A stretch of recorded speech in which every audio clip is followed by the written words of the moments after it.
masuk lagi. Oke, Muhammad Aurel ini dari Jepara kalau nggak salah, pasang DT 4000i, unit baru guys.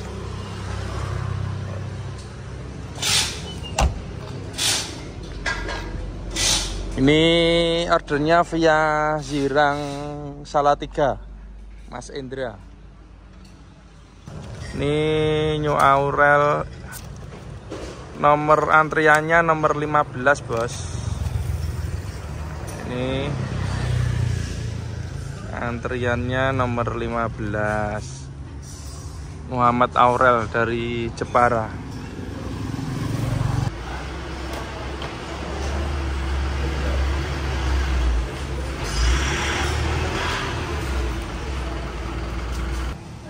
Halo sobat bengkel Darren Teknik AC. Kali ini kami dapat order lumayan banyak. Kira-kira untuk 2 bulan ini ada 25an unit pemasangan AC baru. Dan itu kita jadwalkan, kita antrikan. Jadi untuk saat ini yang di area bengkel ini ada 4 unit. Kemudian di garasi bis ya, untuk stok unit baru itu masih ada 4 unit. Jadi total saat ini ada 9 unit. Ini yang kita kerjakan 4 unit dulu. Ini mulai dari ini Top Travel Semarang, kemudian ini Giri Retno Bekasi, ini ada Muhammad Aurel dari Jepara, dan ini ada Top Travel 6 kalau nggak salah, ini 6. Jadi Top Travel ini belinya 7 unit, sudah masuk semua. Ini yang di area bengkel nomor 5 sama nomor 6. Ini dari Semarang. Untuk Top Travel ini karoserinya Adiputro ya. Nah ini Top Travel 5, berarti 56, yang satu masih di garasi bis. Kemudian ini dari Muhammad Aurel dari Jepara, DT 4000i. Ordernya via Zirang Salatiga, Mas Indra. Dan ini dari Bekasi, ini karoserinya Ling-Ling, DT 4000i atas, ini masih model yang M10. Kemudian ini Top Travel lagi, Top 6 ya, ini dari Semarang. Ini semuanya pakai DT 4000i. Untuk selanjutnya kita akan mereview untuk pemasangan pada unit ini, unitnya Aurel. Kita review untuk AC-nya. Jadi Aurel ini kita diorder dari Mas Endra, itu dealernya Zirang Salatiga. Sudah banyak sekali order ke kami. Terima kasih Mas Endra. Kemudian ini ordernya adalah DT 4000i. Kita review untuk pemasangannya. Mulai dari sini ya, depan. Ini untuk di bagian mesin. Jadi antara DT 4000i dan 5000i itu perbedaan hanya di evap atas sama instalasi pipa. Kalau selebihnya semua sama, alternator, kompresor sama semua. Yang membedakan hanya evap sama pipanya. Untuk pemiliknya ini Aurel Tran DT 4000i. Jadi kompresor kita AS20 orisinil Jepang. Ini sudah cukup bagus dan kuat. Jadi untuk giga itu di tempat kami semua kompresornya pakai AS20, kalau pakai AS17 nggak bisa maksimal. Kemudian magnet plat itu juga orisinil, Denso Jepang. Fan belnya ini tipenya tipe B. Ini ukuran fan belnya 57 ya, B57. Kemudian selang-selang juga seperti biasa kita bikin serapi mungkin, supaya awet. Itu kita bungkus pakai peredam karena di bawahnya itu ada turbo yang cukup panas. Supaya selangnya awet dan aman, kita bungkus peredam panas. Dan juga untuk kabel-kabel kita juga bikin yang rapi, kita bungkus pakai selongsong supaya aman kabelnya. Ini untuk sambungan kita juga pakai soket. Kemudian untuk alternator, untuk Euro 4 ini alternatornya kita pakai orisinilnya Mitsubishi dengan kapasitas 140 ampere, dengan kapasitas 120 ampere 12 volt. Kenapa kita pasangkan ini? Karena saat ini untuk alternator yang baru itu 120 ampere ya, baru orisinil. Dan juga untuk Euro 4 ini kalau saya rasa kita pasang 140 ampere ini tempatnya nggak bisa, mepet, terlalu maksa. Nanti kalau sampai kena radiator ini malah bahaya. Jadi ini kita pakaikan 120 ampere supaya di sini ada jaraknya. Karena kalau sampai selang ini mentok, nanti kalau sampai bocor airnya bisa fatal akibatnya. Dan untuk support bracket atas ini kita juga bikin beda. Nah, ini diambil dari belakang sehingga dari sini aman. Tapi kalau kita tarik dari depan ini pakai plat di sini, nanti ini selangnya juga akan bermasalah. Kabel-kabel juga kita bikin yang rapi seperti ini. Nah, ini kabel-kabelnya supaya aman. Kemudian untuk instalasi ini karena DT 4000i, jadi pipanya ini pakai pipa aluminium. Nah, ini mulai dari sini ini pakai pipa sampai ke depan. Nah, ini juga pipa semua. Ini kabelnya kita bikin serapi mungkin. Pipanya sampai untuk evap depan ya. Ini di sini juga kita pasang pipa. Tidak pakai selang ini. Tujuannya supaya awet. Klem-klem juga kita perhatikan, kemudian ini kita bending supaya bagus. Kemudian mungkin ada pertanyaan kenapa pipanya tidak dibungkus. Jadi setelah kami pelajari, ternyata pipa aluminium ini kalau kita bungkus dan pipa ini kondensasi atau air hujan bisa masuk ke sini, maka pipa itu mudah keropos. Maka sekarang di tempat kami kalau masang kita bikin terbuka ini. Bukan masalah lebih murahnya, enggak, karena selongsong ini harganya juga enggak seberapa. Cuma kita pikirkan supaya pemasangan ini awet. Jadi biar terbuka, kalau ada air biar langsung kering gitu ya. Kabel-kabel juga kita bikin yang rapi seperti ini. Kemudian untuk evap depan ini pakai orisinil Denso. Berikut ekspansinya. Untuk kelistrikan juga kita bikin yang bagus, aman. Nah, ini untuk yang terbaru, bracket sekring ini tetap aman, tidak kita bongkar.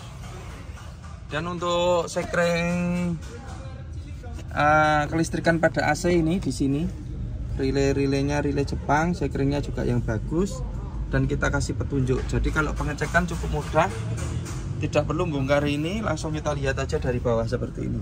Nah, ini udah kelihatan. Dan ini juga dudukan tidak kita rubah ya. Jadi tutup nanti dipasang bisa bagus. Biasanya kalau dudukan ini dirubah, nanti kalau dipasang itu tutupnya mudah lepas.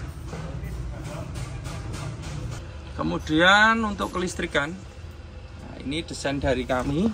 Jadi awalnya ini memang kami yang bikin. Untuk sini kita pasang voltase bulat, ini dari kami idenya. Kemudian ini juga kita kasih kontrol lampu pengisian. Dan ini yang terbaru untuk saklar belakang kita bikin seperti ini, karena ini kelihatan sangat bagus. Nah, kalau pakai yang puteran itu kurang bagus ya penampilannya sih. Nah, ini kita carikan yang terbaik, kita cari model seperti ini. Jadi ini untuk mengetahui voltase pada aki AC. Kemudian ini saklar utama, ini lampu kontrol pengisian, dan ini saklar untuk AC belakang. Kemudian untuk pengaturan suhunya pakai digital. Ini kita pasang di sini. Kenapa ini kita pasang di sini? Karena ini sangat penting sekali. Jika nanti salah mencet itu berakibat AC-nya panas, maka ini kita pasangkan di area pengemudi. Nah, jadi ini kita pasangkan di sini. Karena kalau kita pasang di sini, nanti kalau ada penumpang mencet-mencet, settingannya salah, AC-nya malah jadi panas. Jadi ini memang khusus untuk sopir ya, atau pengemudi yang mengaktifkan AC-nya.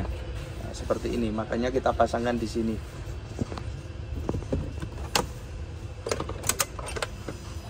Ini kalau kita kontak on, ini voltase sudah kelihatan. Kemudian ini ada lampu kontrol alternator. Ini fungsinya sama dengan ini. Jadi kalau ini nanti di start, ini harus mati lampunya. Ngisor ki nek wong ra? Ra nek? Ini kita start. Nah, lampu ini harus mati seperti ini. Kalau gini ini normal. Kemudian AC langsung kita nyalakan. Ini untuk yang depan dan ini untuk yang belakang. Ini suhu bisa kita setting sesuai dengan kebutuhan. Mau dibikin berapa derajat bisa.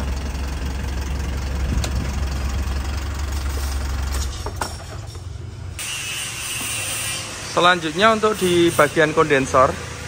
Jadi untuk karoseri Hartono Putra itu ada 2 tempat kondensor. Itu bisa di tengah samping kiri seperti ini, atau juga bisa di belakang.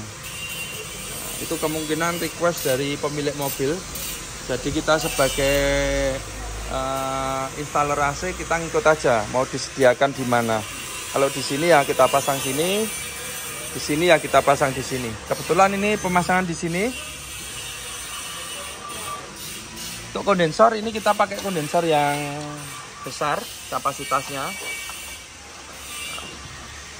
Ini kondensor multiflow. Kapasitasnya ini sama dengan AC medium burst. Kemudian untuk bracket juga kita bikin yang kuat ya. Karena untuk elf ini mobil untuk kerja berat dan jarang berhenti biasanya. Jadi kita bikin sekuat mungkin. Kadang itu jalannya di perkotaan, bisa juga di pegunungan, tergantung trip wisatanya. Kita nggak mau ambil risiko, jadi untuk bracket ini kita bikin sekuat mungkin. Ini untuk di bagian bracket. Kemudian untuk extra fan, tak ngolong sebentar. Nah, di sini kita lihat extra fan ini adalah extra fan high speed. Ini sama dengan extra fan-nya medium burst, tapi ini yang 12 volt. Tapi meskipun ini high speed, untuk sistemnya kita bikin 2 kecepatan atau 2 speed. Ini nilai positif yang kita dapat adalah pertama, masa pakai dari motor ini lebih lama. Kedua, beban untuk alternator juga tidak terlalu berat. Jadi pada saat posisi low, itu putarannya pelan, otomatis ampernya juga kecil, beban ke alternator kecil, beban ke mesin tentunya juga kecil. Ini 2 poin yang kita dapat. Nah, jika ini pelan, kadang kencang, itu jadi masa pakainya lebih lama. Kalau kita perhatikan AC HS komuter, kemudian AC bis, itu semua sistem kondensernya seperti ini. Jadi dia bisa pelan, bisa kencang sendiri. Supaya apa? Masa pakainya ini lebih lama. Jadi ini kita terapkan di AC elf. Kabel-kabel juga kita bikin yang rapi seperti ini. Kemudian untuk pemipaan, jadi di tempat kami ini kita utamakan kerapian ya, karena kunci dari keawetan itu salah satunya kerapian, selain spare part yang bagus. Nah ini pemasangan kita bikin serapi ini. Untuk pipa-pipa kita klem supaya tidak terjadi getaran. Kemudian untuk filter dryer ini panjang, ini filter dryernya base. Ini ada 2 poin juga. Yang pertama AC-nya pasti dingin. Yang kedua ini lebih awet karena dia kan kapasitasnya lebih besar. Jadi masa pakainya juga lebih lama. Nah, seperti ini. Jadi kalau ada sesuatu yang bagus pasti kita berikan ke customer. Selanjutnya ini untuk pipa-pipa. Jadi ke depan ini kita juga pakai pipa. Nah ini, dan kita bikin yang rapi seperti ini supaya aman ya.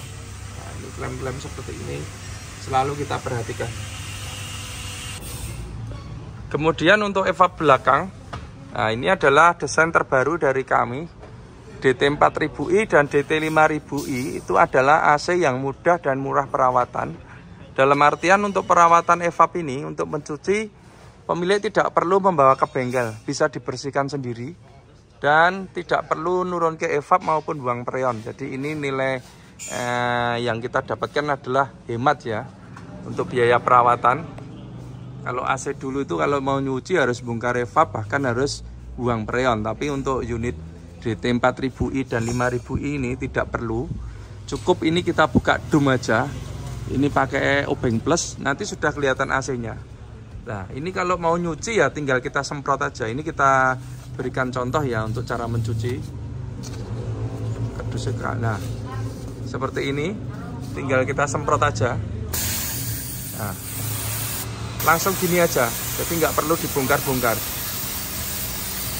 Sudah cukup leh.